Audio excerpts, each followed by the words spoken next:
What's up, everybody? Daniel, I'm here with the Commercial Cleaning Blueprint. I just want to touch on something. Everybody keeps talking about, subcontractors versus W-2's, and there's a huge misconception whenever people realize that, they're the same people.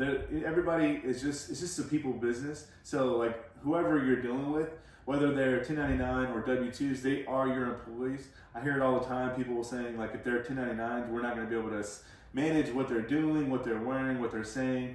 Blah, blah, blah, it's against the law to make them wear my uniforms. I've heard all of it. And what I have to say about that is, if you have an army behind you, that people all are on the same mission to grow a business, you're gonna be able to grow the business regardless if you have a 1099 or if you have W-2's. Statistically though, if you do the W-2's, in my experience, we've lost a lot of money doing that because not everybody in the world wants to clean, for the rest of their lives. So you're gonna filter through people all the time.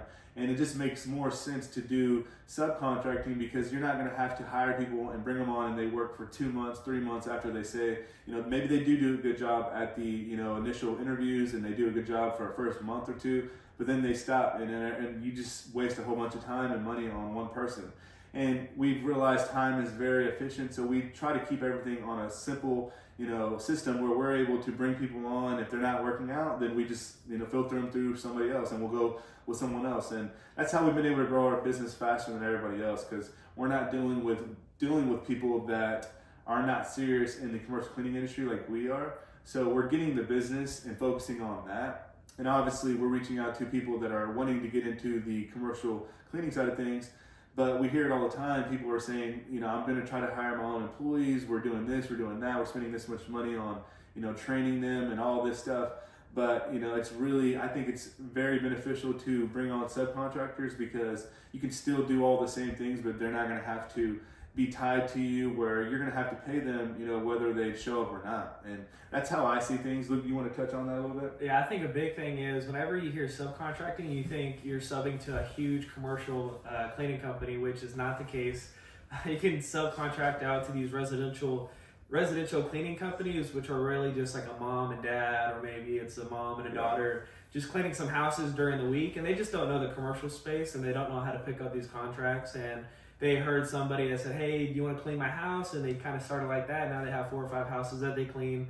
And that's who we subcontract out to. Again, we don't give it to another commercial cleaning company who wants 80% of profit, right? We want to sub these out to people that are going to be cleaners. So we're paying them cleaner price. We're not paying them as a commercial cleaning company who's going to have their cleaners clean. So now you're having to pay the owner. The owner wants to make money to manage the cleaners, and he still has to pay the cleaners. So your profit margins go a lot smaller if you're subbing out to these big commercial cleaning companies.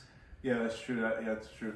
So like subcontractors for us, it could be anybody that's looking for an extra part of, way to make money, because a lot of people are just wanting to make an extra $500 to $1,000 a month. So it could be somebody that's just looking for that. The best cleaners we have are people that are already cleaning houses, and we reach out to them and show them the opportunity of commercial cleaning, because it's super easy to clean these commercial buildings compared to cleaning, 5 houses in a day.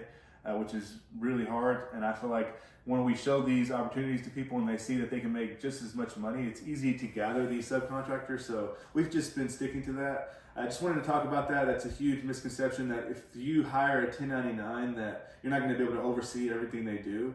But we make sure to oversee everything they do, and they are pretty much our employees, and at the end of the day, our clients are happy if we're making them happy and if we're making sure our subcontractors are getting the job done.